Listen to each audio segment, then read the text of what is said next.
folks, welcome back to Flanders Tuning. We're here for the SubaNews for the 24th week of 2026. The big news came out, of course, at the beginning of the week with the announcement of the 3 manual cars that Subaru's in development of. We've already done another video on that, but we wanted to come back and give you a full episode of the SubaNews to talk about some other cool stuff going on, like the results of the Super Taikyu car in the 24 Hours of Fuji.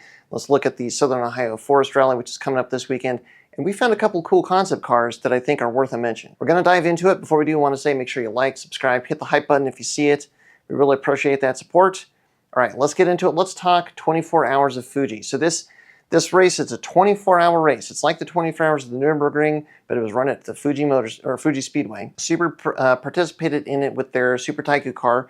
This is again the one that's based on the Performance Speed concept and what appears to be the basis of the forthcoming 5-door hatchback STI, and basically they crushed it this time out. Again, 24 hours, they finished 16th overall, first in class out of, and I think there's about 53 cars that finished. They did phenomenally well. They did 721 laps for a comparison's sake. So that we know that Toyota is testing this mid-engine Yaris, and they were out there running as well. They only completed, the mid-engine Yaris, mind you, only completed 473 laps. So just a little more than half of the laps that the Super Taikyu STI did was at the High Performance X Mark II. We're just going to call it the Super Taikyu car. The Super Taikyu car was much more reliable. Here's the really interesting thing. The fastest lap over all of these laps that the Super Taikyu car turned in, 151.38 second lap. The fastest that the mid-engine Yaris turned in was a 151.557, so just a little bit slower than the Super Taikyu car, but just a bit slower than the Super Taikyu car, and the Super Taikyu car actually killed it in terms of reliability. The really interesting thing, the car that the Taikyu car finished right behind was an AMG GT4 race car. Its fastest lap time was only 150.419, so just a little less than a second faster than the Subaru Super Taikyu car. So it's right in there in the mix with the GT4 cars. And if you go back and look at the results from the Nürburgring 24-hour race, the STI that was running there, the Nürburgring STI, it would have podiumed in the GT4 class. So basically, the Nürburgring STI, the Super Taikyu car, they are really compatible or competitive in the GT4 class. I mean, that's huge. That's a big deal, I think, for the potential behind this car. The reliability is huge. It's really exciting to see. It just, again, it shows how much testing and R&D and development have gone into this car and how competitive it is. I'm really hoping that this translates through to the production version when it finally comes out. As we're recording this, you're going to see this Friday, the second week of June. This weekend is the Southern Ohio Forest Rally, another ARA event. We're not going to be there, unfortunately. So let's see what happens with, the GR Corolla rally cars and what happens at the top of the field. It's going to be a fun one to watch. So make sure you check in. So make sure you follow ARA for the Southern Ohio Forest Rally live updates. I think there's going to be a lot of good racing out there, so make sure you check that out. Folks, this video is brought to you by the Flanders Tuning IAG AOS kits. Now, if you just want an IAG ARL separator, we got you covered there. But if you want all of the other possible hoses that you might need to do a complete install of the IAG AOS, we've got them for you. But actually, in our kits, you can pick them with just 1 or 2 clicks. If you want the 3Mi AOS drain hose, or if you want the couple of other factory PCV hoses, part of the balance tubes that aren't replaced or touched with the AOS install, we've got you covered, and we've got a kit. You just pick your year and model car, the hoses that you want. 1 click, you get everything that you need to do a full refresh and install your IAG AOS the right way with a 3Mi drain hose. So check out FlandersTuning.com. We greatly appreciate your support as always. Now let's get back to that video. Now let's go to a warehouse update. We haven't done that enough lately. Let's go back. Let's see what's going on in the warehouse.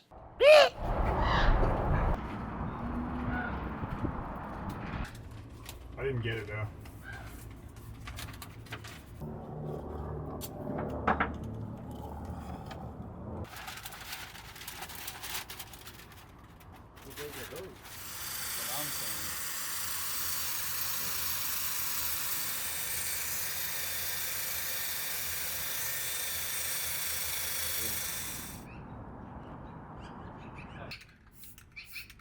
I mean, it's got 4 legs.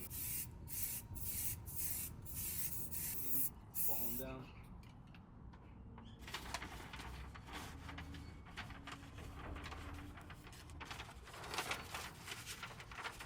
I couldn't see.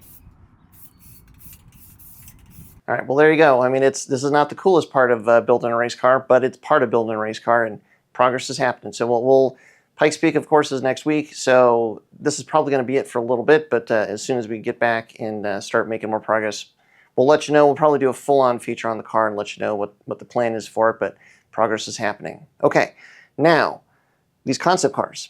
I can't even tell you how it came up in the shop, but we started talking about these old concept cars that we remembered. And basically what came out of this is that it's very possible that 2003 was the very best year that Subaru's ever had. Why? Because the concept cars in 2003, not only did they have the bug eye, which I'm partial to, of course, but the concept cars are really, really interesting with today's lens. Like thinking about all this going on in the world today in 2026, these concept cars that Subaru is talking about. First, they had a Roadster concept car in 2003. It was designed by Andreas Zapatinas. He was a former BMW designer, Alfa Romeo designer. He's the guy that kind of did the 06, 07 front end. But all the way back in 2003, there were some concept cars that he had designed, and one of them was a Roadster. Take a look at this thing. Believe it or not, Subaru's concept at the time, again, 2003, 23 years ago, was that this was going to be an all-wheel drive hybrid power plant in this Roadster.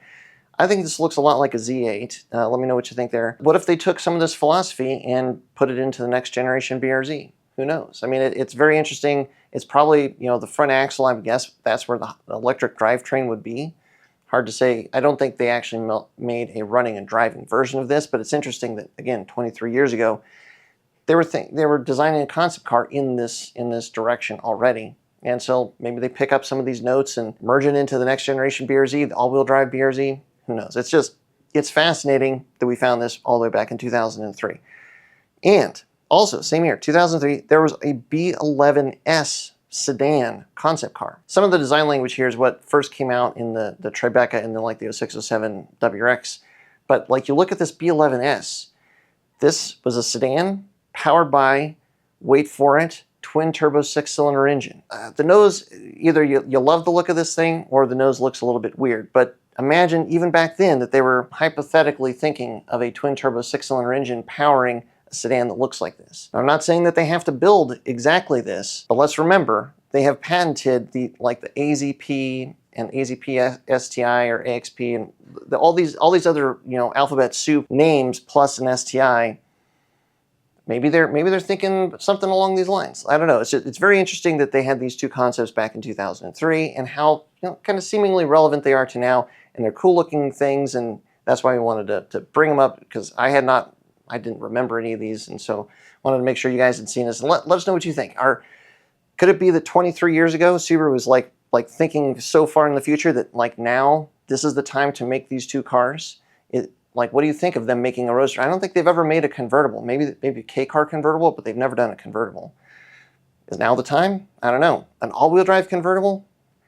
That even just sounds weird. Even saying that out loud, it sounds strange. But, I mean, if anybody can do it, I guess it would be Subaru. And I gotta say, I love this B11S. If I had to pick a chassis to put the twin-turbo 6-cylinder in, I couldn't think of a better option than this. I like it.